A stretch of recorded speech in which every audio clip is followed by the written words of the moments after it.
오늘 본문 말씀은 사무엘상 24장 1절에서 15절까지 말씀인데요. 1절에서 7절까지만 읽도록 하겠습니다. 사울이 블레셋 사람을 쫓다가 돌아오매 어떤 사람이 그에게 말하여 이르되 보소서 다윗이 엔게디 광야에 있더이다 하니 사울이 온 이스라엘에서 택한 사람 3,000명을 거느리고 다윗과 그의 사람들을 찾으러 들령소 바위로 갈새 길가 양에 우리에 이른즉 굴이 있는지라.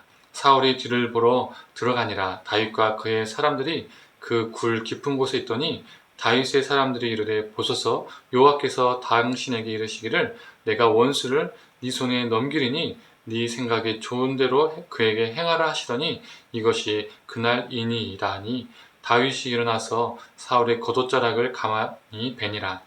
그리한 후에 사울의 옷자락 뱀으로 말미암아 다윗의 마음이 찔려 자기 사람들에게 이르되 내가 손을 들어 여호와의 기름 부음 받은 내 주를 치는 것은 여호와께서 금하는 것이니 그는 여호와의 기름 부음 받은 자가 됨이니 하고 다윗이 이 말로 자기 사람들을 금하여 사울을 해하지 못하게 하니라. 사울이 일어나 굴에서 나가 자기 길을 가니라. 아멘. 아침 묵상을 들으시는 모든 성도님들에게 하나님의 은혜와 평강이기를 간절히 소망합니다.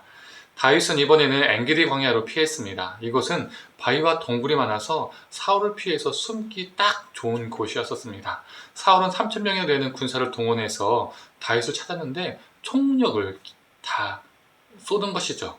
사무엘 13장에서 나온 블레셋과의 전쟁을 기억하고 계십니까?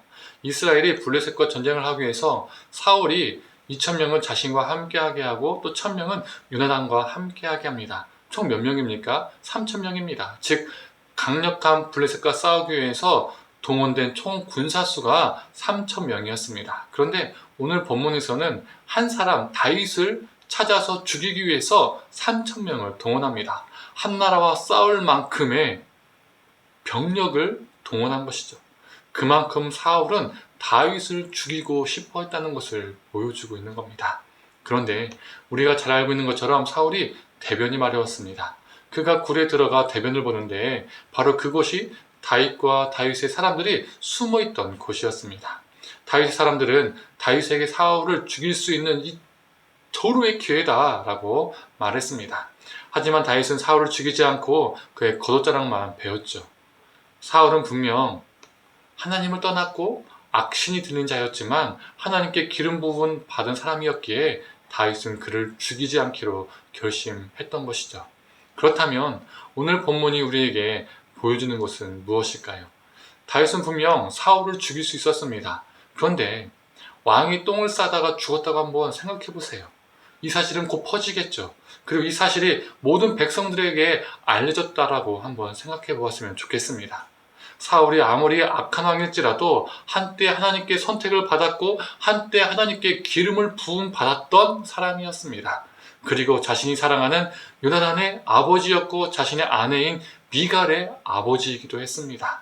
그런데 정말 속된 말로 똥을 싸다가 칼에 맞아 죽었다라고 하면 사울이 아무리 악한 사람일지라도 그 죽음이 어떻습니까? 참 비참하고 수치스러운 죽음이 됩니다.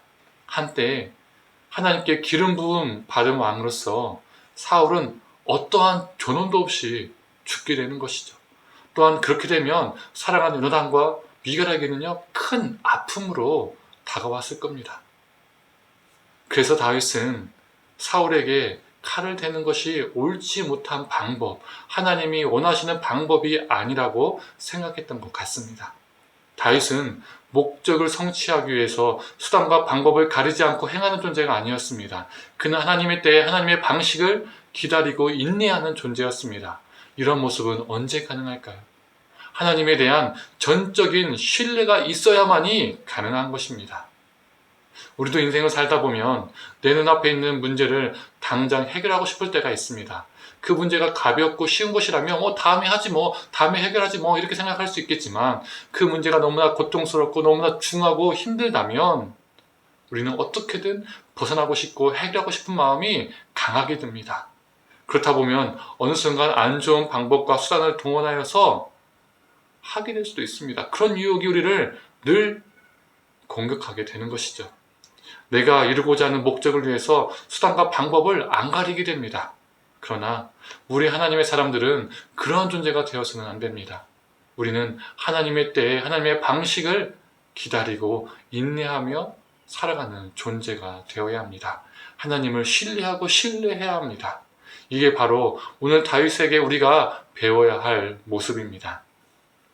성도님들, 우리 수많은 문제 속에서 우리를 결국에는 선하게 이끄시는 하나님을 신뢰하고 하나님의 때에 하나님의 방식으로 기다리고 행하는 존재가 되기를 간절히 축원합니다. 함께 기도하겠습니다. 하나님, 다윗은 사울을 죽일 수 있었지만 죽이지 않고 하나님의 때를 기다렸습니다.